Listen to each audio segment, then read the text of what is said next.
What is up, ladies and gentlemen? Welcome to another episode of Barstool Bitcoin. We're on the line with the Wolf of Bitcoin himself, Pete Sheriff. How you doing today, Pete? Doing good, thanks, Dan, mate. How are you? Pretty well, thanks. Pretty well, considering all the news about, Quadriga CX and the implications it has on so many Canadians. But before we dive into all of that, the first thing I want to get out of the way is a little house cleaning here, a little BTC prediction. Now, I know you are the founder of an exchange, so I'm not sure if you can humor us with some a little bit of a prediction on Bitcoin or not, or if you could just say if you think it's going to go up or down. But typically we like to do a 7-day prediction. So Bitcoin is sitting at 36.22 right now on CoinMarketCap, and I took the under from last week, and we're right about even. I think it is a little bit over, so I lose that one. But I'm going to take the under for next week, under 36.22. What are your thoughts? Yeah, I think I'll take the under as well on that, to be honest.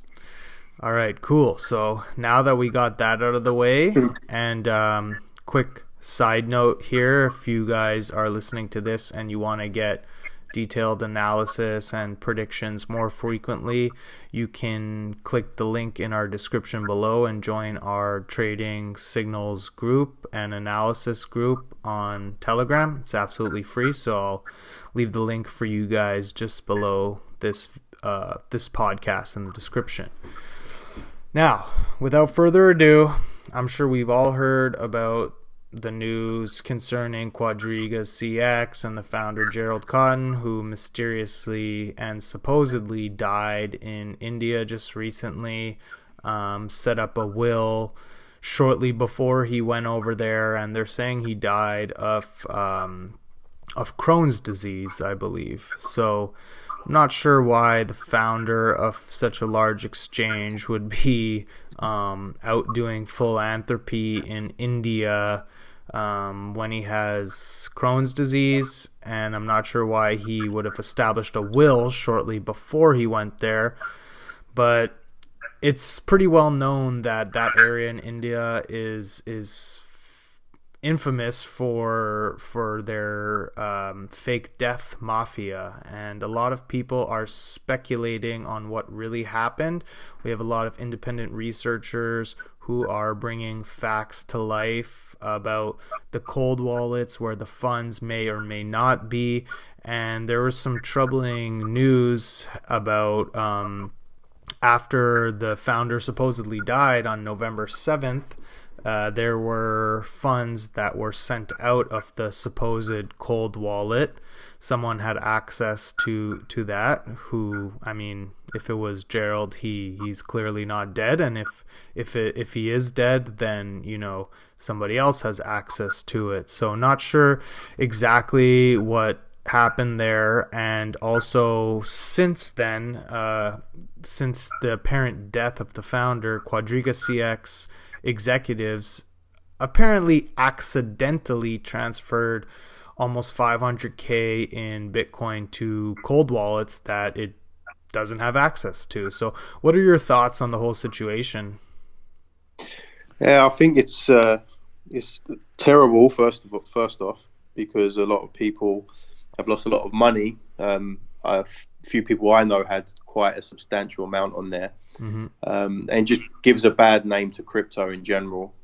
And it's definitely fishy. Like, the whole story doesn't really add up. And like you said, people have done analysis and have seen wallets that are moving certain digital assets around that are connected to the exchange. I personally don't believe it. I don't believe that, like, if he is dead, I don't believe that he was the only one that had access to the cold storage. That's just ridiculous. Mm-hmm. But like you said, there's a lot of speculation on, first of all, him making a will before he went out there, and then where he was in India is known for people faking their death. and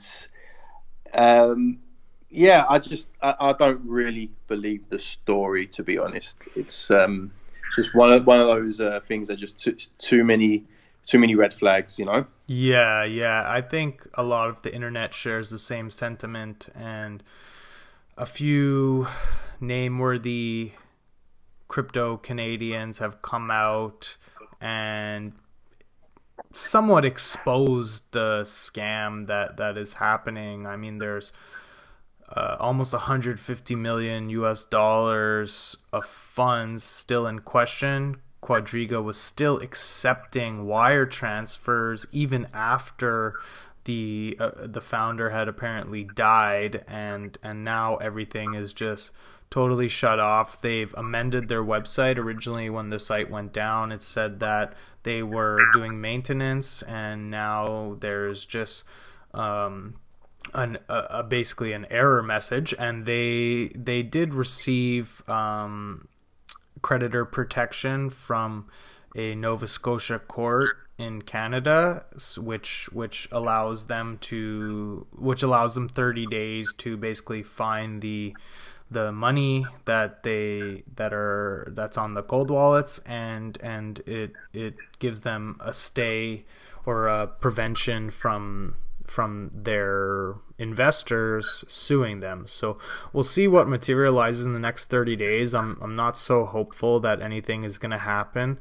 There was a guy on Reddit, Decoze, I'm not sure if I'm saying that properly, but he posted yesterday, at the time we're recording this, so he posted this last Wednesday, where he found 5 addresses that are associated with Quadriga, and he noted that those 5 addresses, just a fraction of the total number of associated wallets, but transactions sent to those addresses roughly equal the amount of assets Quadriga previously reportedly sent to their cold wallets by mistake. So he's basically saying that these are their cold wallets, if they have any.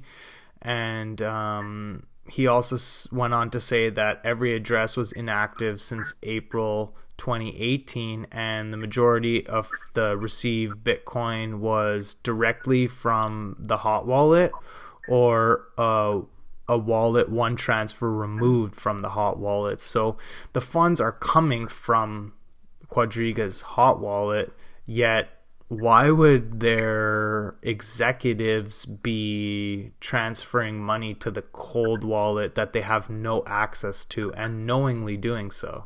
Exactly. You know what's funny?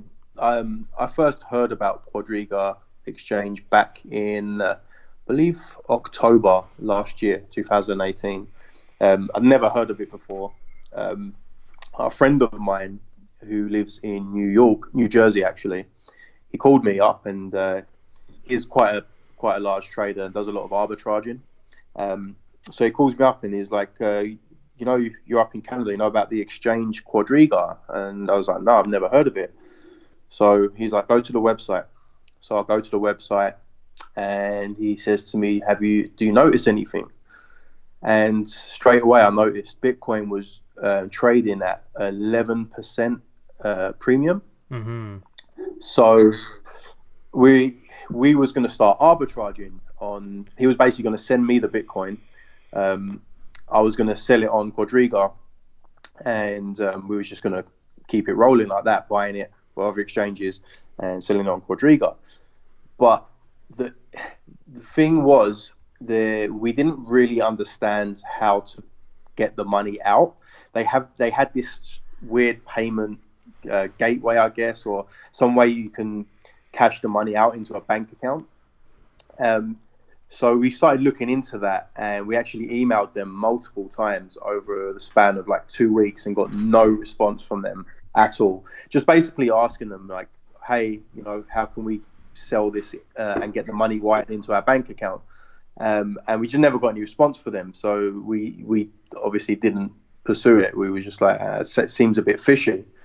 And yeah, I think that was a way that they were kind of enticing people onto their exchange because people saw that Bitcoin was trading at quite a big premium. Right. So yeah, that was very odd. And when the exchange got hacked, I was just like, wow, okay, that was probably why they had such a premium on Bitcoin. They were just trying to get people to start sending money into them or Bitcoin into them. Definitely, and so many Canadians have money stuck in there, not just Bitcoin or other digital assets, but actual fiat that they've sent to Quadriga's bank. And the Canadian Imperial Bank, which is one of the largest banks in Canada, shut down, I think it was 4 or 5 accounts that were owned by the credit card processor for Quadriga, and they've frozen around 18 million across those 4 accounts. So they have had banking problems in the past. And if you're not familiar with the story, in December of last year, 2018, the founder of Quadriga, Gerald Cotton, he apparently passed away suddenly on December 7th due to complications because of Crohn's disease. And he was reportedly the only executive on the entire staff of Quadriga that had access to the exchange's cold wallets, which is completely ridiculous if you think about it from a liability perspective. He could lose all of the funds by losing an encrypted USB stick, or losing a piece of paper where the keys are stored. I mean, so many things could have gone wrong. There could have been a flood at the office or a fire or something like that. And also to expand on that a little bit, they don't even have an office. Their address on the site that used to be there, one user checked it out and it was just a PO box. There was nothing there. And I think everything that is coming out right now is really just leading to the fact that this is a huge exit scam, one of the biggest ones we've seen in crypto history. Oh yeah, definitely. Like, I'm sorry, if you're in a company and you have cold storage, you're going to let just one person have access to it, and that's it. Like that doesn't exist. That's just ridiculous to believe that. First of all, and to have a PO box as your address as well, that's just shady. People should check that. Like when you sign up to exchange and you start putting your hard-earned money or crypto onto an exchange, I think you should do a bit more due diligence, but I guess people just are too trustworthy of exchanges. Yeah. And the problem is as well, like, and it's not just Quadriga. I mean, this is one of the biggest ones, but this is starting to happen a lot. And I think a lot of it is to do with the price of Bitcoin, because a lot of these exchanges are doing so many shady things behind closed doors. Paying people out with other people's deposits because they don't really have the money there. So when Bitcoin's $20,000 and everyone's trading and no one wants to pull their money out because they think it's going up and up and up, these exchanges are doing quite fine because they're just recycling people's crypto and money and paying out this person's money with that person's money. But as soon as we're going to a bear market and Bitcoin starts dropping down and down and down, and people want to start pulling their money out, you see who the real scammers are, right? And you start seeing exchanges go down. And this wasn't the first Canadian exchange to go under. I think there was another one called Maple Exchange that also exit scammed, if I'm not mistaken.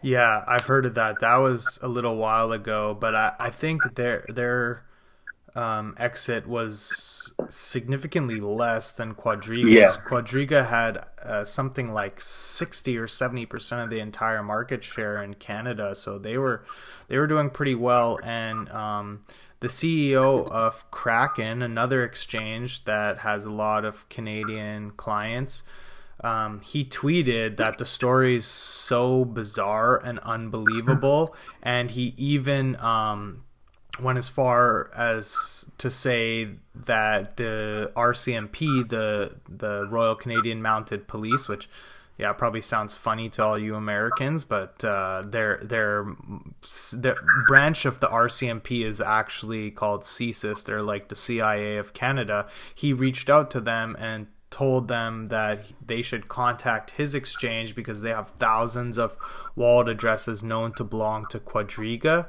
and that it appears that there's no identifiable cold wallet reserves for the exchange. So that's pretty troubling news. The only glimmer of hope that a lot of these investors have received is that they are looking into selling the platform and the different assets that Quadriga owns in order to pay out the investors. But overall, it seems like there's not much hope right now. They're just kind of waiting day by day. Today, we're recording this on February 14th, and there's a court hearing today where they're going to decide which law firm represents the around 115,000 clients who lost money. So overall, pretty troubling situation for the investors. And like you said, this has been happening for a long time. This is just one of the most noteworthy stories that was brought to light for the community. Like, most people don't hear about the exchanges exit scamming for like 1 or 2 million, but over 100 million. I mean, in India, that's like he's a billionaire. He's probably already changed his face. You know, yeah, definitely. He's on an island somewhere. His dogs are eating Kobe beef. Like he's doing whatever he wants, because this story is just too unbelievable to be true. And I actually feel really bad for not necessarily his wife, who was named as the executor for the estate and was named in his will to receive pretty much all of the assets that he owned. But I do feel bad in particularly for his parents, because they're just caught up in all of this drama. They're never going to see their son again unless they find him and jail him. So the only way they're going to see their son is through a pane of 6-inch glass. And I mean, such a terrible situation overall for hundreds of thousands of people, or over 100,000 people involved, including family, friends, and then all the investors, obviously. Yeah, it's terrible.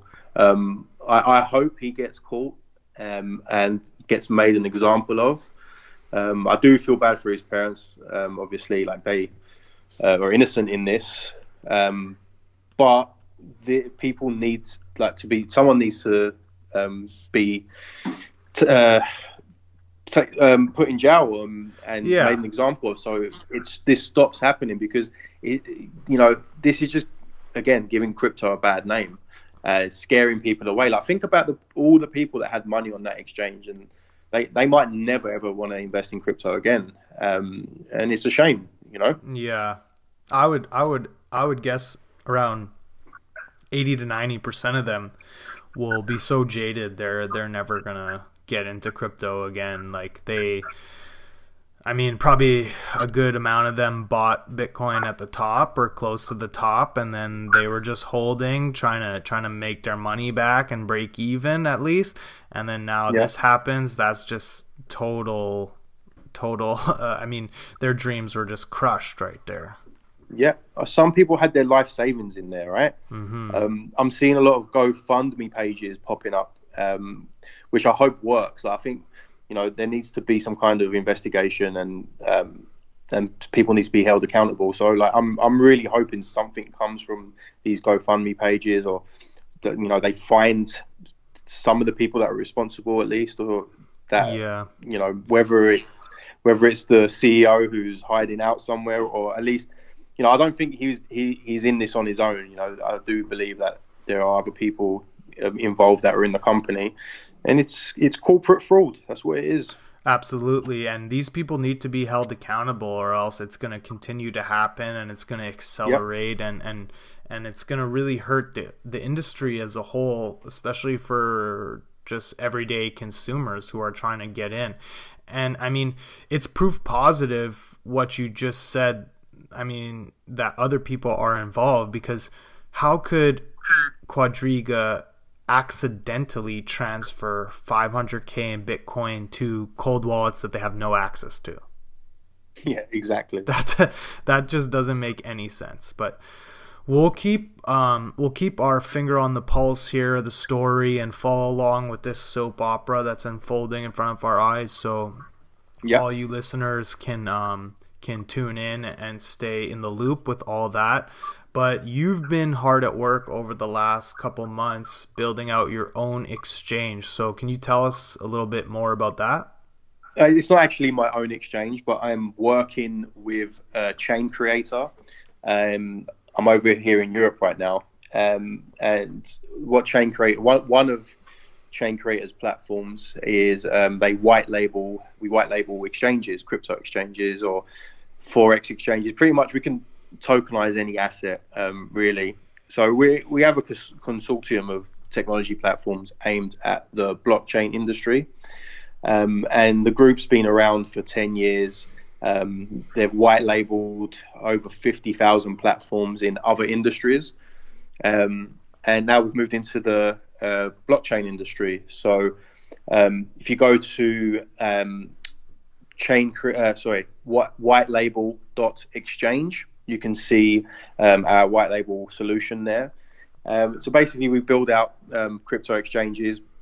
We can have anything from like a basic crypto to crypto exchange to a fiat to crypto exchange, margin trading, derivatives, pretty much anything we can build out. And even in this market, there's a lot of interest in this. So yeah, that's what we've been working on for over a year now. We've just been building and building. We haven't really done any marketing yet. We've just been making sure that our products are bulletproof. And yeah, we're about to launch a big marketing campaign. That's great. So if you guys are listening to this and you want to white label an exchange, head on over to whitelabel.exchange and you can get started through the site with Pete and his team, and they'll set up a custom solution for you. So how does it work on the back end for someone who's white labeling an exchange? Like, what's the process? So basically, we work on a partnership model where we share the fee. We do a fee split. So whatever the trading fees are that your exchange is making, we do a split on that. And what we do for that is basically we take care of all the hosting and support for the rest of your life. So we take the risk there. We pay the hosting fees and everything, but we do take a fee split for that. And that way we share all the liquidity from all of our white labeled exchanges and our exchange as well. So we take care of all the back end part, and the front end we develop for you. So you benefit from all of our exchanges, all the liquidity on our exchanges. Any coins that we list will automatically be listed on your exchange as well. We can do we do marketing as well. We can fully customize the exchange how you want it, have your own logos and everything on there. We create your landing page. And because we're a partner with you, it's in our best interest to help your exchange grow. And that's basically how it works. This is what we've done for the last 10 years with in other industries with the same business model, and it works, and it's been very successful. So we're now just applying it to the crypto industry. Yeah, that's great. A lot of opportunity there. One question though, how does it, do you guys handle the banking side of things as well? And are there excluded jurisdictions for someone who would white label the exchange, or how do they decide on a target market? Is it customizable, or you can roll out to only select countries? We can roll out anywhere. We do have bank accounts. We do have crypto licenses. So if you wanted a fiat to crypto account, we can do that. We have stable coins that, we have the regular stable coins like USDC on our platform, but we also have our own stable coin, USDS. So if you wanted to buy some crypto with fiat, you'd basically just send us a wire. We'd give you the stable coin, and then you can do your thing on the exchange. What else? What else did you ask me? Sorry, I forgot Just how the banking side of things works, and if there's any restricted jurisdictions for. Yeah, no. Yeah, that's. There's no restrictions at all. We have everything in place. We have all the bank accounts. Everything's done in jurisdictions where we are completely compliant. So you don't need to worry about any of that. We also handle cold storage. So 97% of the assets on the exchanges are in cold storage. So we have a vault, and that's all taken care of as well. So you don't have to worry about cold wallets or anything like that. Yeah, I think that's pretty much it. Yeah, it's pretty simple. Seems like it's pretty much plug and play, and we all Exactly. know crypto exchanges are, I mean, cumulatively you're generating billions of dollars a year, and they're the main infrastructure that we have, and the main onboarding solution for people coming into crypto. So definitely a big opportunity there for anybody who's listening. I encourage you to go check out the Wolf site, whitelabel.exchange, and how does it work? They'd set up a consultation call to discuss what they want. Exactly. Yeah, there's a form at the bottom of the page there. Simple, just name, email address, phone number, and then we can just set up a consultation and go through everything. Great. So you heard it here. All you need to do after you set up that call is let Pete and the team handle things on their end, and you don't need any technical knowledge, no prior IT skills. All you really need to do is promote your exchange and onboard users. Exactly. Yeah. And if you look at an exchange like Binance, obviously that's probably one of the biggest. Just from trading fees alone, they're accumulating like $5 to $6 million per day. And the crypto industry is just going to grow even bigger and bigger. So the opportunities are immense, just on trading fees alone. And then, of course, you can charge, if you have friends that are launching a coin or an ICO or token, you can charge them a listing fee to be put onto the exchange as well. So there's a few different avenues to make money through a white label exchange. Right. I was going to ask you about the ICO side of things, because I noticed you were working with different ICO projects. So how does that work? Is that the main solution for them, is to get their coin onboarded to one of the exchanges you've white labeled for? Yeah, we also do listings. Like we don't just list any coin, because there's a lot of shitty coins out there and scam coins. So we really very fussy about what we list. But after we do all our research and due diligence, we can list you on our exchange, and it's not just on one of our exchanges. If you get listed with Chain Creator, you get listed on all of our white label exchanges, including our own exchange, and every exchange moving forward that we white label, you also get listed on that too. So that's the listing aspect that we have. And we also have a ICO STO launch platform.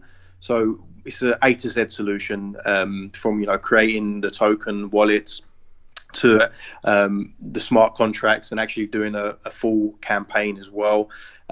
We work with a community management and growth group called the Collective Group, that they basically build your community through all of their contacts and their networks in the industry.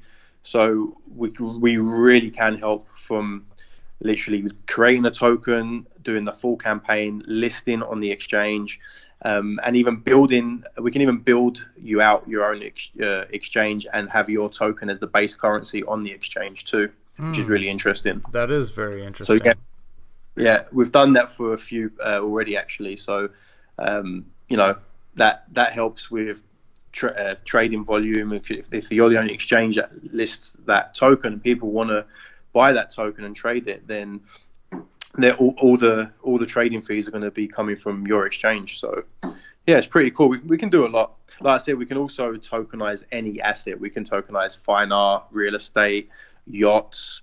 There's a lot that we do. There's a lot of technology platforms that we have.